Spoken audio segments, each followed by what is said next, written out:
ഈശോ മിശിഹായ്ക്ക് സ്തുതിയായിരിക്കട്ടെ.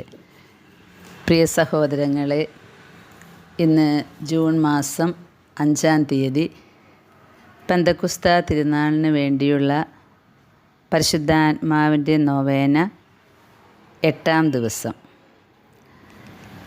നമ്മൾ ആത്മാവിൻ്റെ കൃപകൾക്കും ദാനങ്ങൾക്കുമായിട്ട് പ്രാർത്ഥിച്ചു കൊണ്ടിരിക്കുകയാണ്.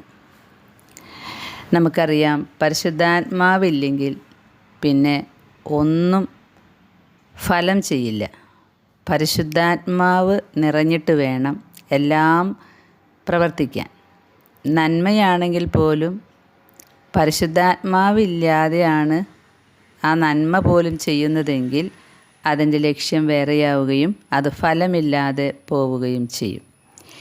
ഈ പരിശുദ്ധാത്മാവിനെ ഈ ദിവസങ്ങളിൽ നമ്മൾ വിളിച്ച് പ്രാർത്ഥിക്കുമ്പോൾ വരദാന ഫലങ്ങളെ കൊണ്ട് നിറയാൻ പ്രാർത്ഥിക്കണം. എപ്പോഴും പറയാറുള്ളത് പോലെ വരങ്ങളും ദാനങ്ങളെക്കാളും ഫലങ്ങൾ നമുക്ക് ലഭിക്കാനാണ് പ്രാർത്ഥിക്കേണ്ടത്. ഗലാത്യ 5:22 നമ്മളത് കണ്ടു കഴിഞ്ഞു. പരിശുദ്ധാത്മാവിൻ്റെ വരങ്ങൾ അത് സമൂഹത്തിൽ മറ്റുള്ളവർക്ക് ഉപകാരപ്രദമാകും. ഈ വരങ്ങൾ 1 കൊറിന്തോസ് 12:8 അത് നമുക്ക് വായിക്കാം. പരിശുദ്ധാത്മാവ് പലതരത്തിലുള്ള വരങ്ങളാണ് എല്ലാവർക്കും കൊടുക്കുന്നത്. എല്ലാ വരങ്ങളും ഒരാൾക്ക് ലഭിച്ചു എന്ന് വരില്ല. ഓരോരുത്തർക്കും ഓരോരോ വരങ്ങളാണ് കൊടുക്കുന്നത്. കിട്ടിയ വരങ്ങൾ പിതാവായ ദൈവത്തിലേക്ക് മനുഷ്യരെ ആനയിക്കുവാനായിട്ട് നാം ഉപയോഗിക്കണം എന്ന് മാത്രം. പരിശുദ്ധാത്മാവിൻ്റെ വരങ്ങളിൽ ചിലതാണ് വിവേകം, ജ്ഞാനം, വിശ്വാസം, രോഗശാന്തി, അത്ഭുതവരം, പ്രവചനവരം, ആത്മാക്കളെ വിവേചിക്കാനുള്ള വരം, ഭാഷാവരം, വ്യാഖ്യാനവരം, പ്രാർത്ഥനാവരം, കണ്ണുനീർ വരം, അറിവിൻ്റെ വരം, അപ്പസ്തോലിക വരം. ഇതൊക്കെ പരിശുദ്ധാത്മാവിൻ്റെ വരങ്ങളാണ്. ഏതെങ്കിലും ഒരു വരം ഇല്ലാത്തവർ ചുരുക്കമായിരിക്കും. വരങ്ങളെ തിരിച്ചറിഞ്ഞ് അതിനെ ഉജ്ജ്വലിപ്പിക്കണമെന്ന് മാത്രം. വിവേകം പരിശുദ്ധാത്മാവിൻ്റെ വരമാണ്.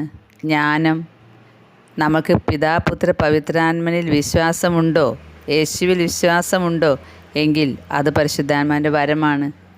നമ്മൾ പ്രാർത്ഥിക്കുമ്പോൾ ആർക്കെങ്കിലും രോഗം ശാന്തി കിട്ടുന്നുണ്ടോ? രോഗശാന്തിയും രോഗസൗഖ്യവും രണ്ടും രണ്ടാണ് കേട്ടോ. ഇന്ന് എല്ലാവരും രോഗസൗഖ്യം എന്നാണ് പറയുന്നത്. പക്ഷേ ഞാൻ മനസ്സിലാക്കിയത് അതെല്ലാം രോഗശാന്തിയായിരുന്നു. കാരണം രോഗസൗഖ്യം എന്ന് പറഞ്ഞാൽ ആ രോഗത്തിൽ നിന്നും പൂർണ്ണ വിടുതലാണ്. പിന്നെ മരണം വരെ ആ രോഗം വരാൻ പാടില്ല. അപ്പോൾ അവർ പറയും, മേലിൽ പാപം ചെയ്യരുതെന്ന് പറഞ്ഞിട്ടില്ലേ, അതുകൊണ്ടാണ് വന്നത് എന്ന്. അല്ല, കർത്താവ് ഒരു രോഗം എടുത്തു മാറ്റിയാൽ, ദൈവം എടുത്തു മാറ്റിയിട്ടുണ്ടെങ്കിൽ പിന്നെ ആ രോഗം വരില്ല. മേലിൽ പാപം ചെയ്യരുത് എന്ന് പറഞ്ഞിട്ടുണ്ട്. ആ വ്യക്തി വീണ്ടും പാപം ചെയ്യുകയാണെങ്കിൽ മറ്റൊരു സഹനം ദൈവം അവർക്ക് വെച്ചു കൊടുക്കും. ഈശോ സുഖപ്പെടുത്തിയിട്ടുണ്ടെങ്കിൽ, സൗഖ്യം കൊടുത്തിട്ടുണ്ടെങ്കിൽ പിന്നീട് ആ രോഗം ആ ശരീരത്തിൽ ഒരിക്കലും വരില്ല. കാരണം യേശുവാണ് സുഖപ്പെടുത്തിയത്. യേശു സൗഖ്യം തന്നിട്ടുണ്ടെങ്കിൽ പിന്നീട് ആ രോഗം വരില്ല. മറ്റൊരു രോഗം വന്ന് മരണത്തിലേക്കോ സഹനത്തിലേക്കോ കൊണ്ടുപോകും.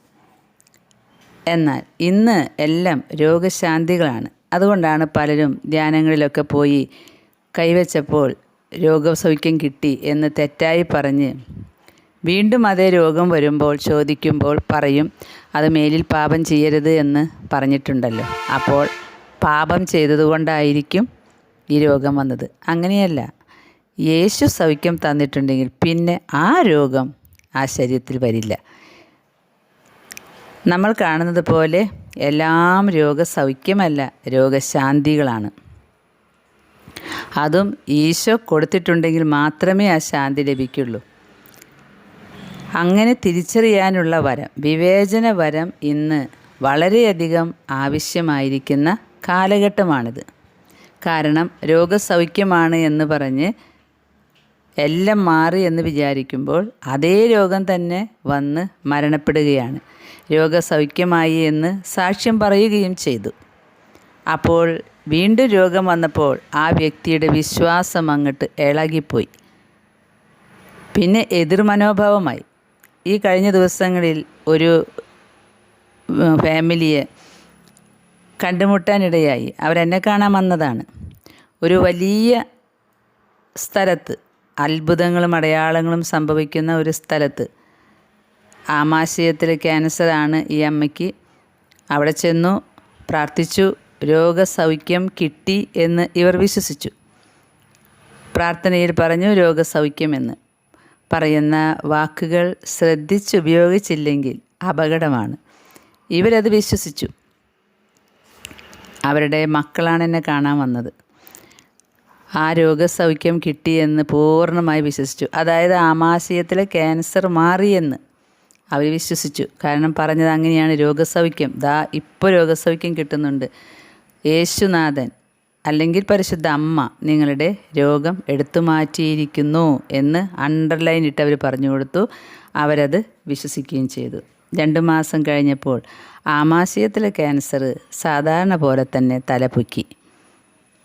പിന്നെ വന്നത് കൈവിട്ടു പോയ ഒരു അവസ്ഥയിലേക്കായിരുന്നു. അങ്ങനെ ആ അമ്മ മരിക്കുകയാണ്. ഈ ഫാമിലിയാണ് എന്നെ കാണാൻ വന്നത്. എന്നിട്ട് പറഞ്ഞു, ചേച്ചി അവിടെയൊക്കെ നടക്കുന്നത് ഭയങ്കര തട്ടിപ്പാണ്, രോഗസൗഖ്യമാണ്, എല്ലാം മാറിയെന്ന് പറഞ്ഞിട്ടാണ് ഞങ്ങളെ വിട്ടത്. അപ്പോൾ എന്തുകൊണ്ട് പിന്നെ ഈ രോഗം വന്നു? അപ്പോൾ അതിലിരിക്കുന്ന ഒരാൾ പറഞ്ഞു, മേലിൽ പാപം ചെയ്യരുതെന്നല്ലേ പറഞ്ഞിരിക്കുന്നത്, അപ്പോൾ എന്തെങ്കിലും പാപം ചെയ്തിട്ടുണ്ടാകും. ഞാൻ പറഞ്ഞു, അങ്ങനെയല്ല, അതിനങ്ങനെ വ്യാഖ്യാനിക്കരുതെന്നാണ് ഈശോ പറയുന്നത്. ആമാശയ ക്യാൻസർ മാറ്റാൻ കഴിയുന്ന ഈശോയ്ക്ക് വേറെ ഏതെങ്കിലും ഒരു ഹാർട്ട് അറ്റാക്കോ അല്ലെങ്കിൽ വേറെ അതിനോട് തുല്യമായ രോഗങ്ങൾ വയ്ക്കാമായിരുന്നല്ലോ. കിഡ്നി പ്രശ്നം വയ്ക്കാം, സഹനത്തിൻ്റെ മൂർധന്യത്തിലേക്ക് എത്തുമല്ലോ. ഞാൻ പറഞ്ഞല്ല, പറഞ്ഞവർക്ക് തെറ്റിയിട്ടാ. ആ ഒരു സമയത്തേക്ക് 1-2 മാസത്തേക്ക് രോഗശാന്തി കിട്ടി, അത്രയേ ഉള്ളൂ. അല്ലെങ്കിൽ രോഗശാന്തിയും രോഗസൗഖ്യവും അവിടെ ഈശോ കൊടുത്തിട്ടില്ല. അത് കൊടുത്തു എന്ന് പറയുന്നതാണ് അവരുടെ ഒരു ടൈം ടേബിൾ എന്ന് അവർ വിചാരിച്ചിട്ടുണ്ടാകും. അതുകൊണ്ട് രോഗശാന്തി കിട്ടി, രോഗസൗഖ്യം കിട്ടി എന്ന് പറഞ്ഞതാണ് തെറ്റായിട്ട്. അതുകൊണ്ട് പിതാവിൻ്റെ പുത്രനല്ല യേശു എന്ന് നിങ്ങളിപ്പോൾ വിശ്വസിക്കുകയാണോ? അതോ യേശു ദൈവമല്ല എന്നാണോ നിങ്ങൾ വിശ്വസിക്കുന്നത്? എന്തേ നിങ്ങളുടെ വിശ്വാസം പതറിപ്പോയോ? ഞാൻ ചോദിച്ചു. യേശു പറയാത്ത കാര്യമാണ് അവിടെ പങ്കുവയ്ക്കപ്പെട്ടിട്ടുള്ളത്. കാരണം അവിടെയാണ് നമ്മൾ പരിശുദ്ധാത്മാവിൻ്റെ വരം ഉണ്ടോ എനിക്ക്, എന്നിട്ടാണോ ഞാനിത് പറയുന്നത് എന്ന് ശ്രദ്ധിക്കണം. വിവേചനത്തിൻ്റെ വരം ഉണ്ടെങ്കിൽ ഇത് പരിശുദ്ധാത്മാവ് പറയുന്നതാണോ, അതോ എനിക്ക് ഈ വന്നിരിക്കുന്ന രോഗിയോടുള്ള സിമ്പതി കൊണ്ട് പറയുന്നതാണോ, അല്ലെങ്കിൽ ഇവിടെ വരുന്നവർക്കൊക്കെ അത്ഭുതം നടക്കുന്നുണ്ട് എന്ന് വരുത്തി തീർക്കാൻ വേണ്ടി എൻ്റെ അബോധ മനസ്സ് പ്രവർത്തിക്കുന്നതാണോ ഇത്? അതെല്ലാം തിരിച്ചറിഞ്ഞിട്ട് വേണം നമ്മൾ വരങ്ങളുണ്ടെങ്കിൽ തന്നെ അത് പ്രയോഗിക്കാൻ. എല്ലാ വരങ്ങളും എനിക്കുണ്ട് എന്ന് ഒരാൾ തെറ്റിദ്ധരിക്കുമ്പോഴാണ് ഇങ്ങനെയൊരു അപകടം വരുന്നത്. പ്രിയ സഹോദരങ്ങളെ, ഞാൻ നിങ്ങളോട് മുമ്പ് പങ്കുവച്ചിട്ടുണ്ടല്ലോ, വെള്ളപ്പൊക്കം ചൊവ്വാഴ്ച വാതിലിനടിയിലൂടെ ചെളിവെള്ളം കയറുന്നൊരു ദർശനം കണ്ടപ്പോൾ ഞാനത് വ്യാഖ്യാനിച്ചു. കാരണം വ്യാഖ്യാനത്തിൻ്റെ വരമില്ല. എന്നിട്ട് കമിഴ്ന്ന് കിടന്ന് പ്രാർത്ഥിച്ചു. വ്യാഴാഴ്ച വെള്ളപ്പൊക്കം വന്നപ്പോൾ ഞാൻ ഈശോയോട് തട്ടിക്കയറി, എൻ്റെ ഒന്ന് മുന്നറിയിപ്പ് നൽകാഞ്ഞ്. അപ്പോഴാണ് പറഞ്ഞത്, ചൊവ്വാഴ്ച നിനക്ക് കാണിച്ചു തന്നില്ലേ എന്ന്. എനിക്ക് മനസ്സിലായില്ലല്ലോ എന്തുകൊണ്ടാണ്. വ്യാഖ്യാനവരം ഇല്ല. വ്യാഖ്യാനവരം ഇല്ല ചില സമയങ്ങളിൽ, എന്നാൽ മറ്റു പല സന്ദർഭങ്ങളിലും വ്യാഖ്യാനവും കിട്ടുന്നു. അപ്പോൾ ആ സമയത്ത് ഈശോ വ്യാഖ്യാനം തന്നിട്ടില്ല. കാരണം ഞാൻ സഹിക്കണമെന്നും കഷ്ടപ്പാടുകളിലൂടെ പോകണമെന്നും കർത്താവ് പദ്ധതിയിട്ടിട്ടുണ്ട്. അതുകൊണ്ട് വെള്ളപ്പൊക്കം കാണിച്ചു തന്നു. അത് വെള്ളപ്പൊക്കമാണെന്ന് മനസ്സിലായില്ല. ഹൃദയമാകുന്ന വാതിലിനടിയിൽ കൂടെ വരുന്ന ചെളിവെള്ളമാണ്, പാപമാണ് എന്ന് തെറ്റിദ്ധരിച്ചു. ഇങ്ങനെയാണ് വരങ്ങൾ ഉണ്ടോ എന്ന് ആദ്യം തിരിച്ചറിയണം. ഉണ്ടെങ്കിൽ തന്നെ അത് എന്താണ് ഉദ്ദേശിക്കുന്നതെന്ന് തിരിച്ചറിയണം. ഇല്ലെങ്കിൽ വിശ്വാസം പോലും പോകുന്ന തരത്തിൽ പരിശുദ്ധാത്മാവിൻ്റെ വരമാണെന്ന് പറഞ്ഞ് നമ്മൾ പങ്കുവെച്ചാൽ ചില മക്കൾ വിശ്വാസത്തിൽ നിന്ന് അകന്നു പോകും. ആ നേരത്തെ പറഞ്ഞ ഫാമിലിയിലെ മക്കൾ വന്നിട്ട് പറഞ്ഞു, 2 മാസം കഴിഞ്ഞപ്പോൾ അമ്മയ്ക്ക് അധികമായി, അമ്മ മരിച്ചു. അപ്പോൾ ഈ സാക്ഷ്യം പറഞ്ഞതിന് എന്തു വില? ഞാൻ അവരോട് പറഞ്ഞു, അപ്പോൾ നിങ്ങൾ എന്തിനാണ് ശരിയായിട്ടുള്ള സൗഖ്യം തിരിച്ചറിയുന്നതിനേക്കാൾ മുൻപ്, ശരിയായിട്ടും ഇത് സൗഖ്യമാണോ എന്ന് തിരിച്ചറിയുന്നതിനേക്കാൾ മുൻപ് എന്തിനാണ് സാക്ഷ്യം പറഞ്ഞത്? അതുകൊണ്ട് നിങ്ങളങ്ങനെ ചെയ്യരുതായിരുന്നു. ക്യാൻസറല്ലേ, ക്യാൻസറൊക്കെ സൗഖ്യമായി എന്ന് മനസ്സിലാകണമെങ്കിൽ വർഷങ്ങൾ കഴിയണം. അതിന് ഡോക്ടർമാരുടെ സർട്ടിഫിക്കറ്റ് വേണം. അങ്ങനെയൊക്കെ ഉണ്ടെങ്കിലേ അത് പറയാൻ പാടുള്ളൂ. അതുപോലെ തന്നെയാണ് നമുക്കറിയാലോ, ഇന്ന് പല സ്ഥലങ്ങളിലും അടയാളങ്ങളും അത്ഭുതങ്ങളും നടന്നുകൊണ്ടിരിക്കുന്നു. സത്യമായിരിക്കാം, അല്ലായിരിക്കാം. പക്ഷേ അത് സത്യമാണെന്ന് വർഷങ്ങളോളം സഭ പഠിച്ച് അതിനെ ഇത് വിശ്വാസ സത്യമെന്ന് പ്രഖ്യാപിക്കുമ്പോഴാണ് നമ്മളതിനെ വിശ്വാസ സത്യമായി അംഗീകരിക്കേണ്ടത്. ഇപ്പോൾ നമുക്കെല്ലാവർക്കും അറിയാം വിളക്കന്നൂരിൽ നടന്ന അത്ഭുതം. 12 വർഷത്തോളം പഠിച്ച് അതിലെന്തെങ്കിലും മായങ്ങളുണ്ടോ, മാനുഷികമായ കാര്യങ്ങൾ വന്നിട്ടുണ്ടോ എന്നൊക്കെ പഠിച്ചിട്ടാണ് ഒരു കാര്യത്തിന് പരിശുദ്ധാത്മാവിൻ്റെ പ്രചോദിതമായി ഇത് സത്യമാണെന്ന് സഭ പ്രഖ്യാപിക്കുക. അതുവരെ നമ്മൾ കാത്തിരിക്കണം. 1 വർഷം കൊണ്ടോ 2 വർഷം കൊണ്ടോ ഒരു സ്ഥലത്തൊരു അടയാളമുണ്ടായി, അത്ഭുതമുണ്ടായി, അപ്പോഴേക്കും നമ്മളതിനെ സത്യമായിട്ട് അതിൻ്റെ പിന്നാലെ പോകരുത്. കാരണം വർഷങ്ങൾ കഴിയുമ്പോഴായിരിക്കും ഇതിലിങ്ങനെ ഒരു അപാകതയുണ്ട് എന്ന് തെളിഞ്ഞു വരിക. അതുകൊണ്ടാണ് പരിശുദ്ധാത്മാവിൻ്റെ വിവേകം എന്ന വരം നമ്മൾ കിട്ടാൻ വേണ്ടി പ്രാർത്ഥിക്കണമെന്ന് പറയുന്നത്. വിവേകം വേണം, തിരിച്ചറിവിൻ്റെ വരം വേണം, വിവേചന വരം എന്ന് പറയും. ഇത് തിരിച്ചറിയണം. പിന്നെ നമ്മുടെ സ്ഥലങ്ങളിൽ നടക്കുന്ന അത്ഭുതങ്ങൾ നന്മയിലേക്കുള്ളതാണെങ്കിൽ നമുക്കത് പേഴ്സണലായിട്ട് അതിനോട് യോജിച്ച് പ്രാർത്ഥനകൾ ചൊല്ലാം. പക്ഷെ പൊതു സത്യമായിട്ട് നമ്മളതിനെ കണക്കാക്കരുത്. അത് സഭ നമ്മളോട് പറയും, ഇങ്ങനെയൊരു അത്ഭുതം, ഇത് വിശ്വാസ സത്യമാണ് എന്ന്. ലൂർദ്, ഫാറ്റിമ, അതുപോലെ ഇപ്പോൾ റോസ മിസ്റ്റിക്ക മാതാവ് ഇതെല്ലാം അംഗീകരിച്ചതുപോലെ അംഗീകരിക്കും. അപ്പോൾ ഇതെല്ലാം പരിശുദ്ധാത്മാവിൻ്റെ വരങ്ങളാണ്. കാരണം നമ്മൾ വായിച്ചിട്ടില്ലേ, സാത്താനും ഇതുപോലെയുള്ള അത്ഭുതങ്ങൾ ചെയ്യുമെന്നാണ് അന്ത്യകാലത്ത് പ്രവചനങ്ങളിൽ കാണുന്നത്. മരിച്ചവരെ പോലും ഉയർപ്പിക്കുമെന്ന്. അപ്പോൾ ഒരാൾ മരിച്ചിടത്തുനിന്ന് ഉയർത്തു എന്ന് പറഞ്ഞ് അങ്ങോട്ട് ഓടിയിട്ട് ഒരു കാര്യവുമില്ല. നമ്മുടെ ജീവിതത്തിലെ ഏറ്റവും വലിയ, ക്രിസ്ത്യാനിയുടെ ഏറ്റവും വലിയ അത്ഭുതമാണ് നമ്മുടെ ഇടവക പള്ളിയിൽ നടക്കുന്ന പരിശുദ്ധ കുർബാന എന്ന വലിയ സത്യം. പരിശുദ്ധ അമ്മയുടെ ജപമാല നമ്മുടെ ഇടവക പള്ളിയിൽ ഓരോ പ്രഭാതത്തിലും അർപ്പിക്കപ്പെടുന്ന ബലിയാണ് ഏറ്റവും അത്ഭുതം, വലിയ അത്ഭുതം. അത് മനസ്സിലാക്കാനുള്ള വിവേചനപരം അത് പരിശുദ്ധാത്മാവാണ് നൽകുക. അതിനാണ് നമ്മളിപ്പോൾ വിളിച്ച് പ്രാർത്ഥിക്കുന്നത്. അതല്ലെങ്കിൽ നമ്മൾ ചിലപ്പോൾ നിരാശയിലേക്ക് പോകും. എനിക്ക് കുറേ വ്യക്തികളെ അറിയാം. ഒരു സ്ഥലത്ത് പോയി ആ സ്ഥലത്താണ് ഇപ്പോൾ കുറേ ഡിമാൻഡ്, അതുകൊണ്ട് അങ്ങോട്ട് പോയി അവിടെ പ്രാർത്ഥിച്ചു, കാര്യം നടന്നില്ല. അപ്പോൾ മറ്റൊരു സ്ഥലം കണ്ടു, അവിടെ അതിലും ഗംഭീരമാണ്, അവിടെ പോയി പ്രാർത്ഥിച്ചു, കാര്യം നടന്നില്ല. ഇനിയിപ്പോൾ അടുത്ത സ്ഥലം എവിടേക്ക് പോകണം, എന്ത് ചെയ്യണം, എന്തൊക്കെ ബാഹ്യമായിട്ടുള്ള അടയാളങ്ങൾ, ബാഹ്യമായ ചെയ്തികൾ. പ്രിയ സഹോദരങ്ങളെ, പരിശുദ്ധാത്മാവിൻ്റെ വരങ്ങളാൽ നിറയപ്പെടാൻ നമുക്ക് പ്രാർത്ഥിക്കാം. വ്യാഖ്യാന വരം വേണം. ഇല്ലെങ്കിൽ എൻ്റെ പോലെ വെള്ളപ്പൊക്കം കണ്ടാലും പാപമാണെന്ന് വ്യാഖ്യാനിക്കും. അതുപോലെ പ്രാർത്ഥനാ വരം, പ്രാർത്ഥിക്കാൻ, നിരന്തരം പ്രാർത്ഥിക്കാനുള്ള കൃപ, അത് വരമാണ്. കണ്ണുനീരിൻ്റെ വരം. പ്രിയ സഹോദരങ്ങളെ, പാപത്തിൽ നിബദിക്കുന്ന ഒരു പാപിയെ കണ്ടാൽ, ദൈവമേ, പാപികൾ നരകത്തിൽ പോകാതിരിക്കാൻ അമ്മ പറഞ്ഞിട്ടില്ലേ ഫാത്തിമയിൽ, ഈശോ വില കൊടുത്ത് വാങ്ങിയതല്ലേ ഈ പാപിയെ എന്ന് ഓർക്കാനും അവർക്ക് വേണ്ടി കണ്ണീരൊഴുക്കാനും അതൊരു വരമാണ്. പരിശുദ്ധാത്മാവിൻ്റെ വരങ്ങൾക്കായിട്ട് നമുക്കിന്ന് പ്രാർത്ഥിക്കാം. ഇന്ന് 8-ാം ദിവസമാണ്. സാധാരണ പോലെ ഗാനം പാടാം. പരിശുദ്ധാത്മാവിൻ്റെ വരങ്ങളെക്കുറിച്ച് നമുക്ക് ധ്യാനിക്കാം. നന്ദിയോടും എളിമയോടും കൂടെ കർത്താവിനെയും പരിശുദ്ധാത്മാവിനെയും നമുക്ക് ആരാധിക്കാം. ക്രിസ്തുവിൻ്റെ ഭൗതിക ശരീരത്തിലെ അവയവങ്ങളായ നാം ഓരോരുത്തരും നേർവഴിയിലൂടെ ചരിക്കുവാനും തിരുസഭ എങ്ങും വളരുവാനുമുള്ള കൃപയ്ക്കായി നമുക്ക് പ്രാർത്ഥിക്കാം.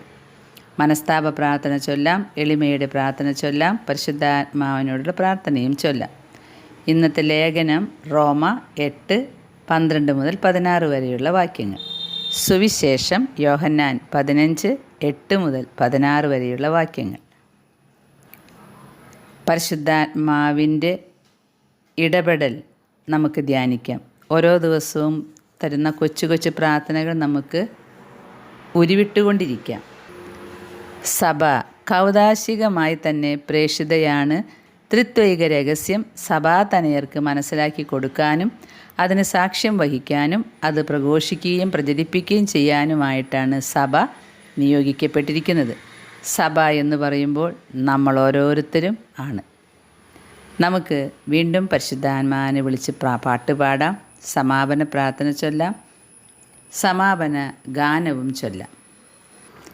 ഇന്ന് പരിശുദ്ധാത്മാവിനോടുള്ള ഒരു ചെറിയ പ്രാർത്ഥനയും ഇതിൻ്റെ കൂടെ ചേർക്കുന്നുണ്ട്. നാളെ 9-ാം ദിവസമാണ് നൊവേനയുടെ. പന്തക്കുസ്ത തിരുനാളിന് വേണ്ടി 10 ദിവസമാണ് അമ്മയും കൂട്ടരും പ്രാർത്ഥിച്ചൊരുങ്ങിയത്. 9 ദിവസത്തെ നൊവേന കഴിഞ്ഞാൽ ശനിയാഴ്ച 10-ാം ദിവസം നമുക്ക് ആത്മാവിൻ്റെ ദാനങ്ങളും കൃപകളും വരങ്ങളും കിട്ടാൻ വചനം ധ്യാനിച്ചും പരിശുദ്ധാത്മാവിനെക്കുറിച്ച് ഗാനങ്ങൾ പാടിയും പ്രാർത്ഥനകൾ ചൊല്ലിയും നമുക്ക് കാത്തിരിക്കാം. ദൈവം നമ്മെ അനുഗ്രഹിക്കട്ടെ. പരിശുദ്ധാത്മാവിൻ്റെ പ്രാർത്ഥന, ഒരു ചെറിയ പ്രാർത്ഥന നമുക്ക് ചൊല്ലാം. ഇത് പണ്ട് അമ്മൂമ്മമാർ ചൊല്ലിയിട്ടുള്ള പ്രാർത്ഥനയാണ്. പരിശുദ്ധാത്മാവിനോടുള്ള ഒരു ജപം. പരിശുദ്ധാത്മാവേ എഴുന്നള്ളി വരണമേ, അങ്ങേ വെളിവിൻ്റെ കതിരുകൾ ആകാശത്തിൻ്റെ വഴിയെ അയച്ചു തരണമേ. അഗതികളുടെ പിതാവേ, ദാനങ്ങൾ നൽകുന്നവനെ, ഹൃദയത്തിൻ്റെ പ്രകാശമേ, എഴുന്നള്ളി വരണമേ.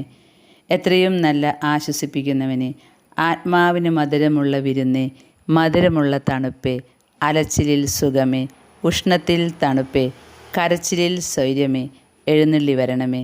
എത്രയും ആനന്ദത്തോടു കൂടിയായിരുന്ന പ്രകാശമേ, അങ്ങേ വിശ്വാസികളുടെ ഹൃദയത്തിൻ്റെ ഉള്ളുകളെ അങ്ങ് നിറയ്ക്കണമേ. അങ്ങേ വെളിവ് കൂടാതെ മനുഷ്യരിൽ ദോഷമല്ലാതെ ഒന്നുമില്ല. അറപ്പുള്ളത് കഴുകണമേ, വാടിപ്പോയത് നനയ്ക്കണമേ, മുറിവേറ്റിരിക്കുന്നത് വെച്ച് കെട്ടണമേ, രോഗപ്പെട്ടത് പൊറുപ്പിക്കണമേ, കടുപ്പമുള്ളത് മയപ്പെടുത്തണമേ. രോഗപ്പെട്ടത് പൊറുപ്പിക്കണമേ, കടുപ്പമുള്ളത് മയപ്പെടുത്തണമേ, ആറിപ്പോയത് ചൂട് പിടിപ്പിക്കണമേ, വഴിതെറ്റിപ്പോയത് നേർവഴിക്കാക്കണമേ. അങ്ങിൽ ശരണപ്പെട്ടിരിക്കുന്ന വിശ്വാസികൾക്ക് അങ്ങേ 7 വിശുദ്ധ ദാനങ്ങൾ നൽകണമേ. ഭാഗ്യമരണവും പുണ്യയോഗ്യതയും നിത്യാനന്ദവും അവിടുന്ന് ഞങ്ങൾക്ക് കൽപ്പിച്ചരുളണമേ. ആമേൻ.